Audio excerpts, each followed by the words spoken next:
What is Lu Dort's future like in OKC as Sam Presti announces that the team is going to pick up his team option? Plus, JaMychal Green is on his way out of Oklahoma City as soon as he gets here. And we talk to the entire rookie class for the Thunder. What do they have to say? All this and more coming up on today's Locked On Thunder podcast on the Locked On Podcast Network. Your teams every day. You are Locked On Thunder, your daily Oklahoma City Thunder podcast. Part of the Locked On Podcast Network, your team every day.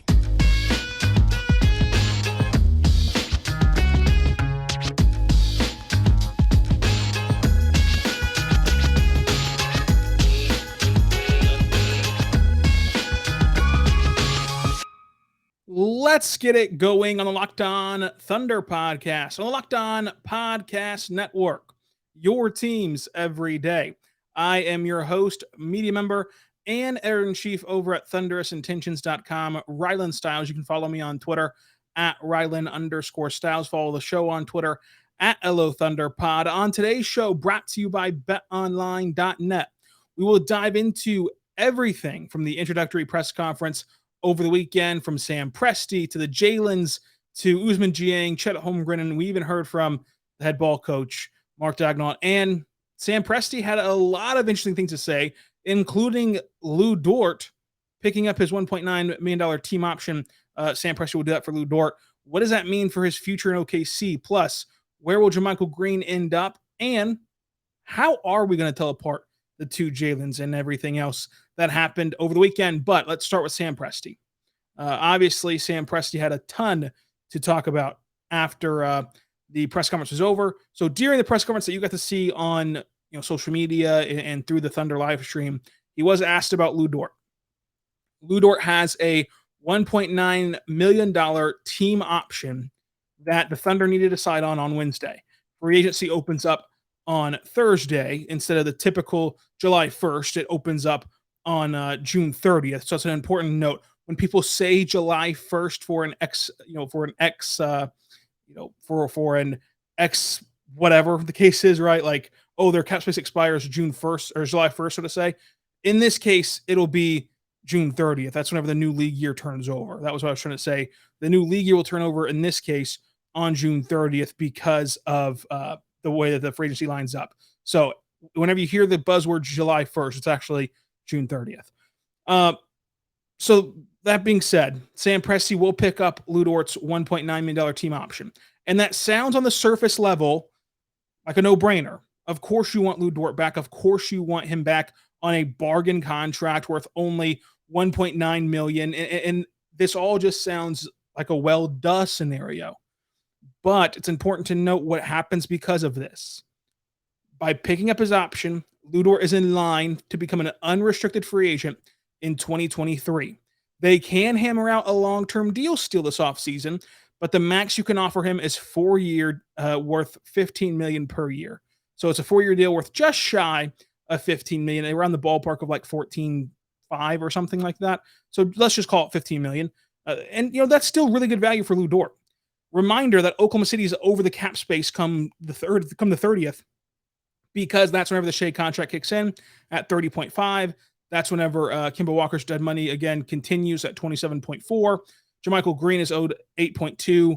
Favors is owed $10 million on top of the rookie deals. But even though the Thunder are over the cap, because they have Lu Dort's bird rights, they can still re-sign him to the max deal or anything short of the max deal as well. They can still re-sign him to whatever number they want to because they have his bird rights. And so why this is so shocking, or maybe not shocking, but newsworthy, because it does, again, sound pretty self-explanatory that the Thunder are going to want him back and pick up his option. Because if the Thunder were to decline this option, which they still could do, but Sam Presti is very calculated whenever he talks, especially to the media, and he does not misspeak often, right? So if he says something's going to happen, it's going to happen. So why it's such a big deal is because if they were to decline that player, that team option of 1.9, then Lu Dort would become a restricted free agent. And so what that would mean is the Thunder still have his bird rights, still can offer him more money, still can offer him his contract despite being over the cap. But if he were to go sign with somebody else and somebody lured him away, whenever there's only a few teams that have cap space, someone were to lure him away, the Thunder have the first right of refusal and can just match the contract and can just match it and sign him to that same deal. So you give yourself protection there to work out a long-term deal. You give yourself, every protection you can have. It creates a more stable environment when working out a long-term contract. So to forego that is pretty noteworthy to me. I think that with this move to pick it up, sure, you're keeping your clean cap sheet in 2023 because honestly, while they could still extend him, they could still sign him to that max contract. It'd be a lot easier mechanically to just decline the team option and then sign him because of the fact that you get him into restricted free agency and not the dangers of going to unrestricted free agency on top of that. So you keep the clean cap sheet in 2023, but you risk losing Lu Dort, one of the team's best assets, for nothing whenever you pick up his team option. Because if he doesn't sign an extension after you do that, he can go anywhere he wants to this offseason. So you better have a fantastic plan for all that cap space if you don't see the value in $15 million per year to Lu Dort. And I'm not saying that that's right or wrong, whether the Thunder don't have a plan. That they obviously have a plan. But it's just interesting to me whenever we're talking about Lu Dort's future with the Thunder. And I know we all love him. And I know that we all think he's great and we all respect what he does on the floor. If you're more concerned with a clean cap sheet in 2023 than $15 million per year, that kind of tells you where he's kind of viewed, in my opinion. And that kind of tells you to keep your antennas up for any sort of move that can happen down the line involving Lu Dort in a trade. So Sam Presti also doesn't typically let guys hit unrestricted free agency. And if we don't see a deal agreed to quickly, like Thursday, Friday, Saturday, between Lu Dort and the Thunder, then I really hesitate to believe that he'll be here past the trade deadline, because you just really cannot risk losing him in unrestricted free agency for nothing, for absolutely nothing. And this is going to be a weird season for Lu Dort, right? It's going to be a very weird season. He's going to have a new role. He's going to have fewer offensive touches. He's still going to play elite defense, but he's going to have to conform more to a role that will likely see him in for the remainder of his career, right? And that can be really good for Lu Dort, because if you look at his three-point shooting, in his career, he's gone 30%, 35%, and 33% overall. However, if you take away those unnecessary above the break threes, which he should not be shooting at all, and you only look at corner shooting from three, from the corners, he's gone 31% year one, 46% year two, 44% last year, which is really, really good, especially whenever you mix in how well he plays defensively. And now you won't ask him to have to do much with the ball in his hands anymore, because you have more guys who can do that. That will help him look better a ton offensively. The problem with trading Lu Dort and why I think that, this is such a perplexing situation is, with Lu Dort only making $1.9 million, it's going to be hard to play the salary matching game in trades with Lu Dort and contending teams. And if you were to attach favors to him or attach JaMychal Green to him, kind of hurts his value. Of course, that's also hurting his value because the Thunder don't want to take on long-term money in 2023. So you'd have to be getting back an expiring contract to match money in this case. But obviously, teams can take on the 1.9 in the trade, and we'll just kind of see how it all lines out if he were to be traded. My big question remains, what better ways are the Thunder going to spend $15 million next year and per year in 2023 and beyond? Or what do they believe that could be in the CBA for 2023 to make them not want to assign anyone to an extension this offseason? I would just end with this. If you're looking for reassurance, I struggle to give it to you in terms of Lu Dort's future in OKC. Although I love Lu Dort and hope he's here for a very, very, very, very, very long time, this is a weird scenario. I would not be shocked to see him dealt by the trade deadline, especially if we don't see an extension this summer. Obviously, we see the extension this summer, and this whole conversation is over with. But the easier route to get to that extension would have been to decline this option, not accept it. So I'm interested to see how this all plays out and what all goes into it. And we'll get that answer pretty quickly this week, because if you have an extension lined out with a guy, you can just announce it. You can talk to your guys. You can just announce it on Thursday, Friday, Saturday, sometime early next week, etc. So we'll see how it all lines out. I mean, remember the Jeremy Grant thing with Denver, that happened July 8th. And of course, free agency opens every year, July 1st. So it should not be too long from now. But of course, this year free agency opens on June 30th for whatever the reason. But that's what he had to say about Lu Dort with his team option. What do you think about the Thunder and Lu Dort's future in OKC? How would you go about handling it this offseason? Let me know down below in the comment section or on Twitter at Ryland_Styles. We're going to get into JaMychal Green finding a new home, plus what the rookies had to say in their first time meeting with the OKC media. But first, I want to say right now, my good friends over at BetOnline.net, your number one source for all your sports betting needs and sports info, with the latest sports developments, league reviews, news, including this year's NBA playoffs and Major League Baseball. BetOnline is your continued source for all the sport wagering information that you can handle, including live betting, esports, and scores. And BetOnline is the best spot for your sports podcasts, news, and reviews. BetOnline is the fastest and easiest way to bet on all your sport actions, including MMA, boxing, and golf, and baseball. So go right now to the website today, or even use your mobile device, and all you got to do is this easy, folks. You type in BetOnline.net. You go to their sports book. It'll load up the sports book, and while the NBA season might be over, you click on basketball, you click on NBA, and you have this tab, NBA Specials. And you can already bet on things around the NBA, even though the season's over. You can bet on will the Lakers finish over or under 6th place in the Western Conference. What would you bet there if you were if you were kind of a betting person about LA's time? Now, here's a fun one for OKC. You can bet on Chet Holmgren's stat line. Will Chet Holmgren average over or under 13 points per game? Will he average over or under 2 blocks per game? And will he average 7 or more blocks per game? Chet Holmgren's lines at BetOnline. You can go bet on right now. You can do that for Paulo Banchero, Keegan Murray, Jaden Ivey, and Jabari Smith Jr. as well. So check it out today, betonline.net, to bet on sports.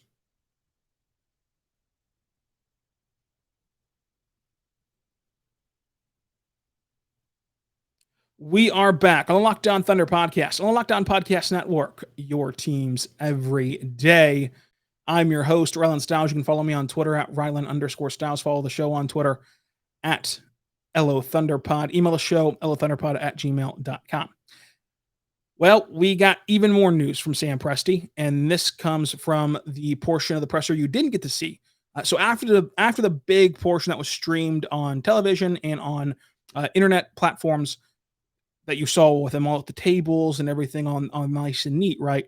After that, we broke off to the side of the room and had individual scrums with Sam Presti, with Mark Dagnall, with every rookie. So in that portion with Sam Presti, whenever it was just kind of us huddled around him in a corner of the room, Clemente Almanza of the Norman Transcript asked him about JaMychal Green.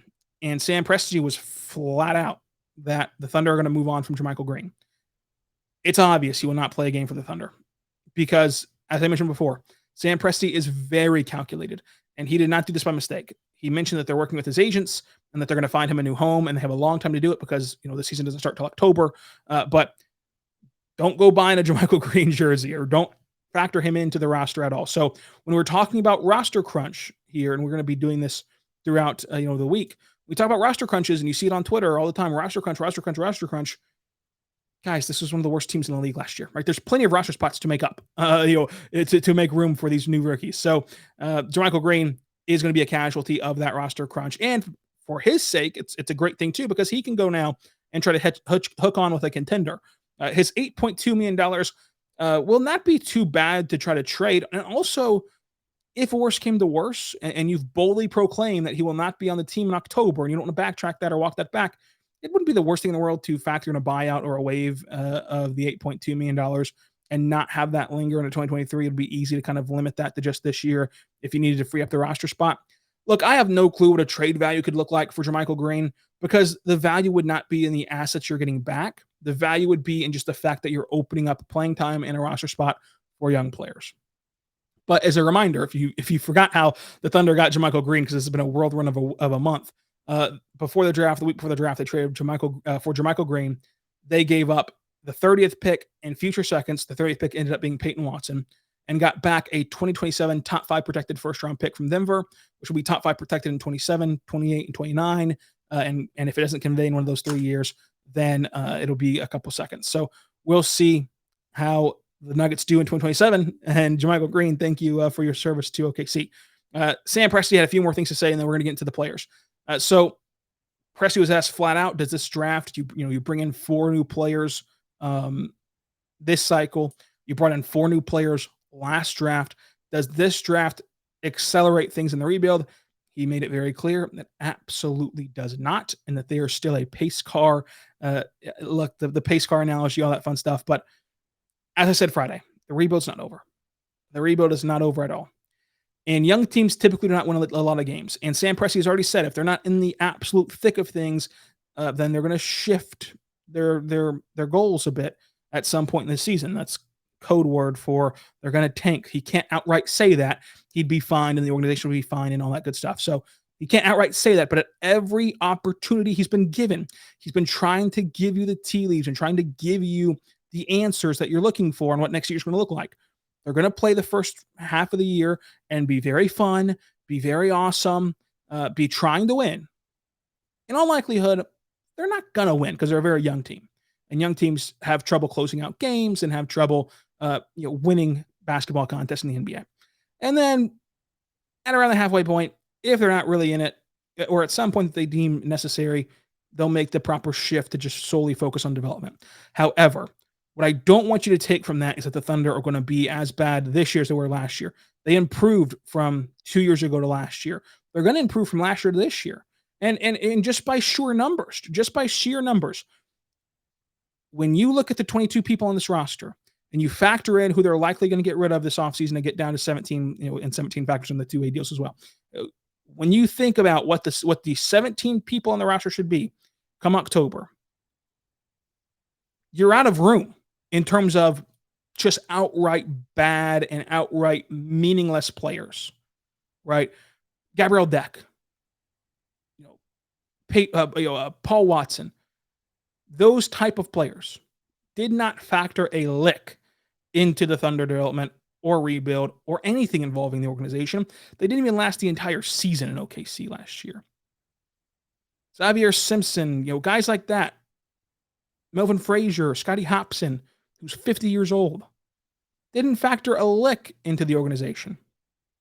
You're running out of room for those kind of guys. So no matter who they put on the floor, they don't have enough spots to put on the floor guys you're not interested in. So next year, I can't promise you a wins and loss record. I can't promise you the postseason.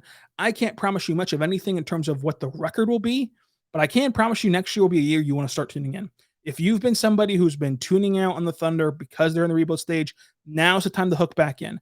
Now's the time to plug back in. And yes, you're going to have to deal with some losses, more than you're accustomed to. If you've been checking out these last couple of years, and the last year you really paid attention was maybe 2020, with that magical run in the bubble. If you're just not checking back in, there's going to be some losses. But I promise you this year is going to be a very, very, very fun year to watch Thunder basketball. And you're going to get to see these guys grow and right before your eyes develop into NBA players. And you want to be a part of that whenever this team in 2023 or 2024 takes that step into contention. You're going to want to say that you saw this team at this stage because this is the fun stage. I'll be honest with you. The last couple of years were not the fun stage. They were the dreadful stage. This is the fun stage. This is not teeth pulling. This is going to be awesome. Even though they might not win a ton of games on the record wise and on the record sheet, I promise you, this team will be fun. And then Sam Presti also confirmed what I've been reporting this entire offseason. I've told you this entire offseason. The Thunder are comfortable picking for rookies. They're comfortable picking for rookies. And then national people try to say, well, I'm hearing from other teams that the Thunder aren't going to want to bring in 4 rookies because of the roster crunch. Folks, they were one of the worst teams in the league last year. They don't care about the roster crunch. They were one of the worst teams in the league. The Thunder cannot be the black eye of the sport for 11 months. And then this 12th month here say, they really got too many guys to bring in 4 new rookies. It was obvious that the Thunder were always comfortable bringing in 4 players if they saw value in 4 players in this draft. And they absolutely did. And Sam Presti put it best. You can't freak out and stop yourself from making a move because you don't have a room for him at the table, or in this case, a roster, right away. You still have to make the move that you think is best for your organization. And then you figure out the rest later. And if Isaiah Roby's a casualty of going and getting your guy in Usman Jiang, so be it. Right? Like Just because you have a guy listed on your roster right now doesn't mean anything. You have until October to figure all this out. And so the Thunder have always been comfortable taking on 4 rookies, and that never changed, even after they traded the pick 30 away. And they went and got 4 rookies that they really like. And we'll see how they pan out in their careers. But coming up, let's talk about what the rookies had to say themselves on the Locked On Thunder podcast. But first, I want to say right now, we're good friends over at RockAuto. RockAuto.com is a family-owned business serving auto parts online for 20 years. That's right, 20 years ago. You could have been going to RockAuto.com and finding all of the parts that your car would ever need, all the parts your car will ever use. Make sure that you check them out today. And I want to tell you right now that RockAuto.com is so easy to use because you just put your car name and year, everything like that kind of basic information, and they're only going to show you car parts that are compatible with your vehicle. That way you're not wasting time, effort, or money on parts you cannot use or parts you don't even need. So make sure you check them out today at rockauto.com, folks. You can save 30, 50, even 100% at rockauto.com. So make sure you check them out. You can find stuff like floor mats and windshield wipers. You can also find stuff like engines and heavy duty stuff there as well. So check them out today, rockauto.com. Tell them Lockdown sent you in the How Did You Hear About Us box, and they'll know what to do from there. RockAuto.com, amazing selection, reliably low prices, all the parts your car will ever need. RockAuto.com.